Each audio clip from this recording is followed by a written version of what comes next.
लाडक्या बहिणींना आणि मार्च महिन्याचे पैसे 2 टप्प्यात देणार असल्याचं महिला आणि बालविकास मंत्री आदिती तटकरे यांनी ट्विट करून सांगितलं। काही लाभार्थी महिलांच्या खात्यात 3000 ऐवजी फक्त 1500 रुपये आल्यानंतर आदिती तटकरे यांनी हे स्पष्टीकरण दिलंय। महिलांच्या खात्यात 2 महिन्याची रक्कम एकत्र येणार असल्याचं सांगण्यात आलं होतं, मात्र फक्त फेब्रुवारी महिन्याचेच पैसे आल्याचं त्यांनी स्पष्ट केलं।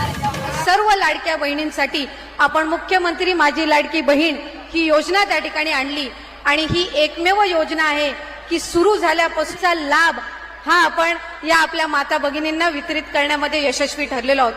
साहेब, आज देखत जवळपास 2,22,00,000 महिलांपर्यंत आपण मुख्यमंत्री माझी लाडकी बहीण या योजनेचा लाभ वितरित करू शकलेलो आहोत।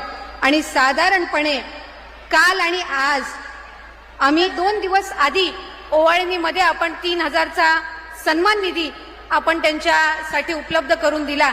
तशाच पद्धतीनं आपण 3000चा लाभ हा आमच्या सर्व लाडक्या बहिणींच्या अकाउंटमध्ये डीबीटीद्वारे उपलब्ध करून दिलेला आहे। आणि आज आपल्या मराठवाडा विभागातील साधारणपणे सर्वच महिलांना आम्ही कालच्या दिवसापासूनच हा लाभ उपलब्ध करून दिलेला आहे।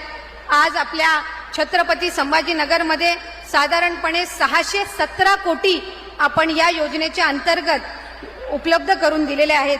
आणि आजच्या या कार्यक्रमाच्या निमित्ताने जो दुसरा ऐतिहासिक निर्णय आणि खऱ्या अर्थानं महिलांना सक्षम करण्याचा आणि महिलांना सुरक्षित वातावरण देण्याच्या दृष्टिकोनातून महिला व बालविकास विभागाअंतर्गत आपण पिंक रिक्षा योजना आणली।